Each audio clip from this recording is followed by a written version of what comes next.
No, I'm black too, and as such, this being my ethnic culture as well, I have a right to have something to say about what I'm seeing going on. She's right. Black American culture is dying, and ghetto black people are somewhat responsible. Let's talk about it. Yeah, you better. Yeah, you better. Ooh, I can already see some of the hate comments coming in on this video, but we're gonna talk about it nonetheless because that's what we do on this channel. And if for some reason these spicy takes get us taken off the internet, you guys can support me on Patreon by becoming a patron. Shout out to everybody who has done so far. You know how this goes. Today we're gonna be reacting to a video titled Black American Culture is Dying, Ghetto Blacks Are to Blame. I saw this pop up on my YouTube feed. I said, click, I gotta hear this hot take. And now I've decided to bring it to you guys. So let's react. Here is my little 2 cents that nobody asked for. I am sick of seeing Black Americans in the media, on social media, in the news, doing crime, walking around next to naked, the women, the men perpetuating gang violence, substance abuse. The absolute worst of our community is oversaturating the media, even though they make up a small percentage of all of Black Americans. The decay of our morality within Black communities has been slowly declining over the past 20 years, and no one is talking about it, no one is saying anything about it or trying to address it. And if you do, you are often told that you're policing Black bodies. If you say Black women, stop getting on the internet and in the media, twerking, walking around with little clothes on. People tell you that you're policing bodies, policing Black bodies. Let me add on to her list because I think she's going to go on. They are going to accuse you of being a white supremacist, of being whitewashed, of acting white, of being an Uncle Tom, a coon, trading in your race card, not actually being Black. There is a list for the actual accusations that you will get in the wake of giving a very valid criticism of what is happening within Black culture. And she makes an astounding point when she says the Black culture that we see on the internet, in media and entertainment is not indicative of all Black people. I cannot stress that enough. It is a very small section of our population that for some reason is getting more airtime. And you could attribute that to some sort of conspiracy against Black people, or it could be just general cultural decay that our society is so sick that it wants to see these things and that it approves of these things. And yes, it is shaking your ass on the internet and twerking, the sexy reds, the Nickis, the Cardi B's of the world. It is also the gang violence that is encouraged and perpetuated within the Black community, which again represents a small section of the population, but it is there nonetheless. And if you try to talk about it and call it out, they say, oh, well, you're not really Black, or you're a coon, or you're a traitor. And in my opinion, anybody of any color, race, creed, religion, whatever you want to call it, should be able to have this conversation, because this sort of culture not only impacts Black people, it impacts everyone. Let's keep watching. It's respectability politics. If you are Black and you speak your piece on what we're seeing in the media, if you don't like seeing the low morality that is often portrayed about the Black community in the media, from the trap music to the Black women twerking in music videos and all over social media, the Sukihanas and the sexy reds of the world. If you are Black and you take issue with it and you talk about it, you are usually called bourgeois, sedity, uppity, it's respectability politics, you're policing Black bodies and the like. And it's like, no, I'm Black too.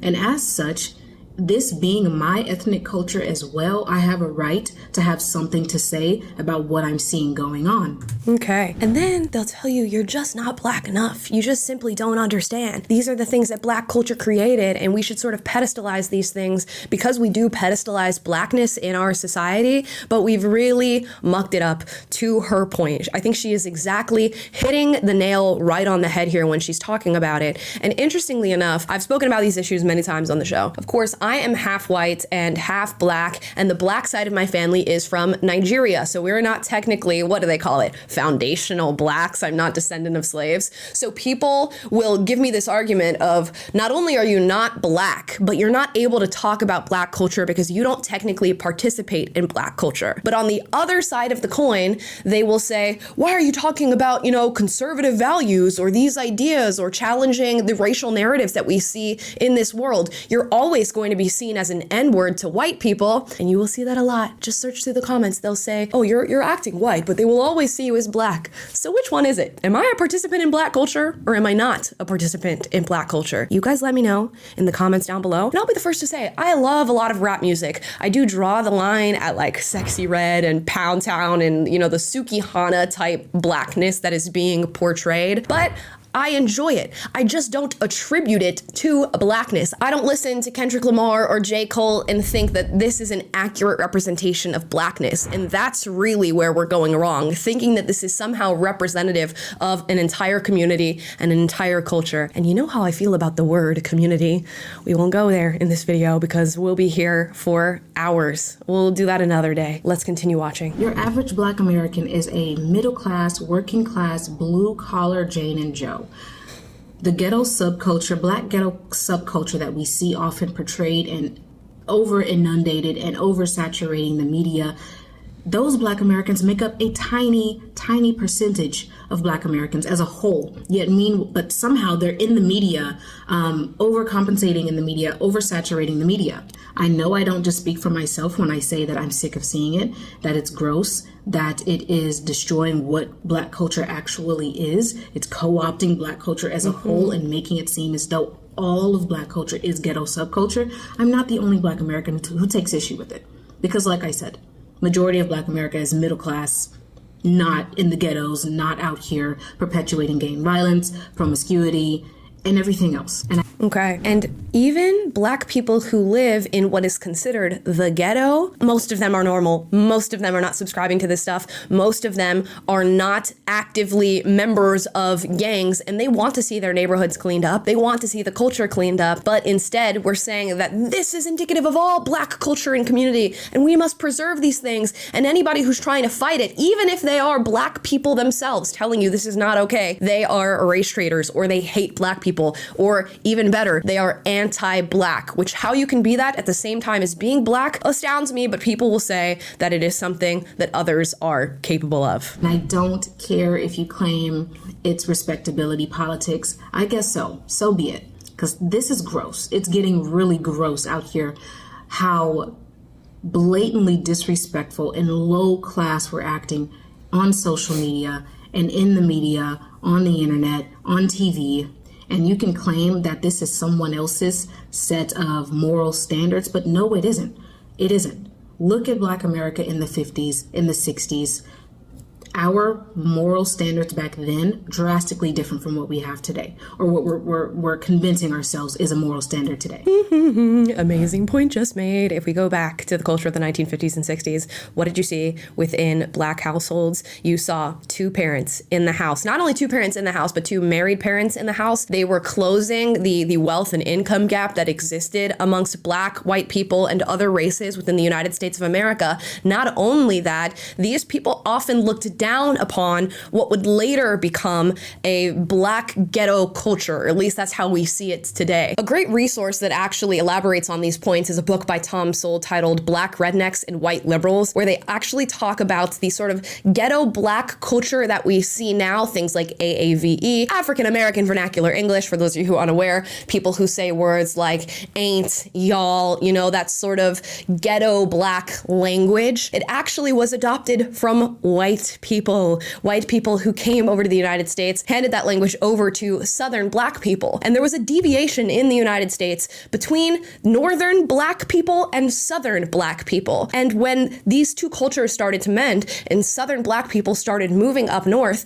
a lot of Northern black Americans said, you guys can move here, that's fine, but we're gonna operate with a little bit of decorum, right? We're gonna speak normal English, we are going to contribute to society, we are going to get married and have two-parent households and build nuclear families. And it was actually a point of contention between Northern black people and Southern black people. Not all of them, of course, but there are actual writings that he references in this book where people said, you know, hold up, you guys can come here, but we have to worry about conserving a proper culture. Now, you can blame white people for the existence and the transference of that culture into the black community, but at some point we have to take accountability for our own actions. We make choices every single day, especially now when equality has largely been achieved about how we operate within our culture and in our community. And twerking and using AAV or protecting AAV, protecting things like gang violence and drug usage is probably not the way that we should be operating, but it's what we're doing. Every racial group on the face of the planet has their own ghetto subculture within their respective racial and ethnic groups. This is the case for everybody, everywhere. White people, Asian people, Mexican people, you name it. The difference is that those racial groups and those ethnic groups do not allow their ghetto subculture to co-opt the entire culture as a whole and to represent the entire culture as a whole. They don't allow it. Everybody else within that respective ethnic group or cultural group or racial group has a right to say how they want to see themselves represented in the media, what they want to see and what they don't want to see, who gets to speak for them and who does not. Except for when you're a Black American and you have something to say about the way that you see Black Americans being portrayed in the media and you have a critique for your peers. You can't do it because it's respectability politics if you attempt to do it. Or you're judging your peers by a set of moral standards that somebody else created, which is a farce. From the Reconstruction era down through the 60s, Black Americans had their own set of moral standards and social protocols that we adhered to. Ask your grannies, ask your great grannies, they'll tell you.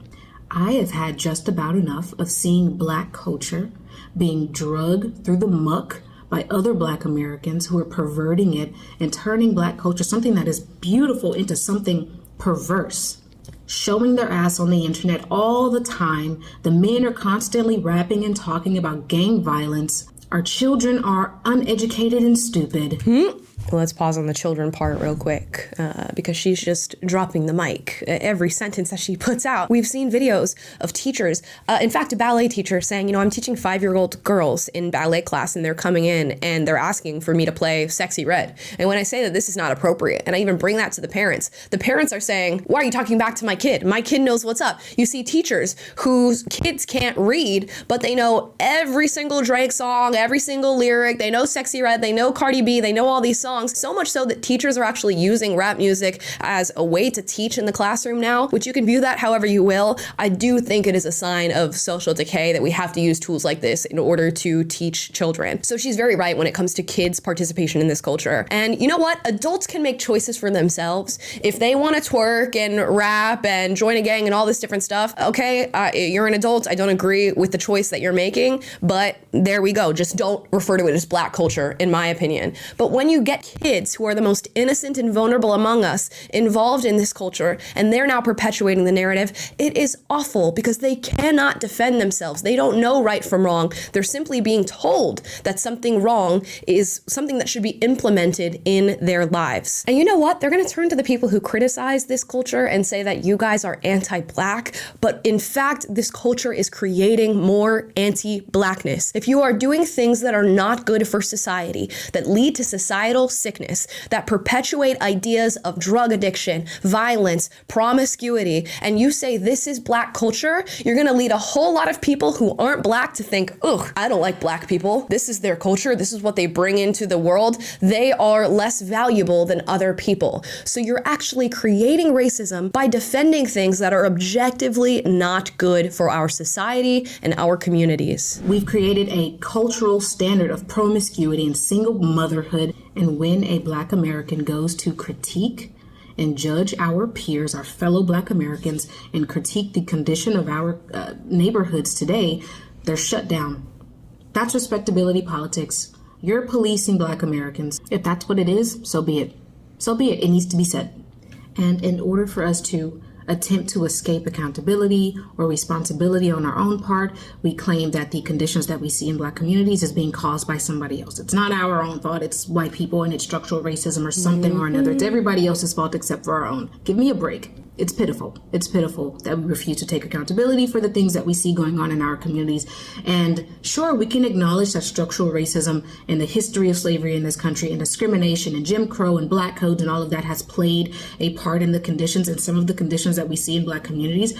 But we also have to be responsible for the ways in which Black Americans create their own conditions and contribute to the degenerative effects that we see going on in our communities. 100%. I love that she acknowledges that fact, because it's something that so often in the conversation can go unacknowledged, and then people use racism and systemic racism and Jim Crow and slavery as a scapegoat on the issue, and they just sort of push everything over to that side and say this is why this is happening. Again, it did impact, but I think it is a small portion of the pie.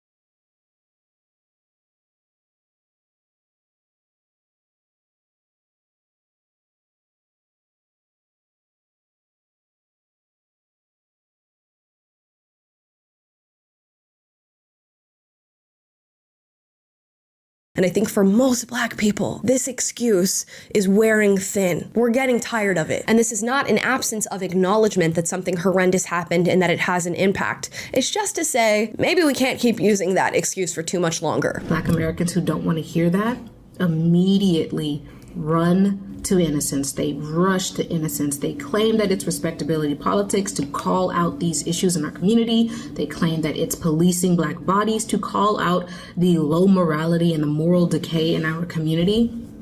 Call it whatever you want. You're not going to get me to shut up about it. I'm Black. This is my culture too. I have a right to talk about and critique what is happening in my culture and have something to say about it. That's all. Ooh, she said, that's all. A very great video in only 6 minutes, and she absolutely killed it. I think every single point that she made, I wholeheartedly agree with, and there's just so much to expand on because we see so many examples of this happening within the culture, and I hate to see it attributed to all Black people when that is in fact nowhere near the case. I think there are a lot more Black people than anybody is willing to recognize that are coming forward and saying, this is not okay and I don't agree with this, and some of them are being silenced, so they hold that opinion within themselves and are not allowed to share it out loud. I saw a TikTok trend recently with Black people writing on the screen, you know, as a Black person, this is something that I'm scared to admit or I've been afraid to admit for quite some time. And you swipe to the second slide and it says, you know, I'm afraid of ghetto Black people, or I don't feel like ghetto Black culture is really a representation of who I am. And they're afraid to say this because they know the retaliation that comes in the wake of making a statement like that. You are immediately labeled as anti-Black,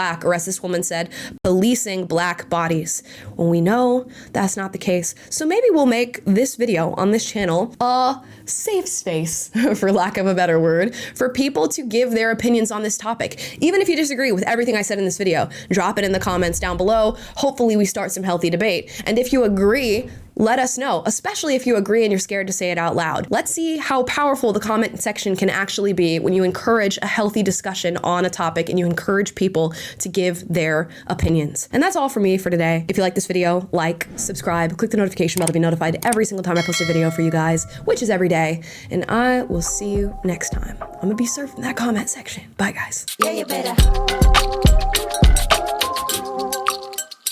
Yeah, you better.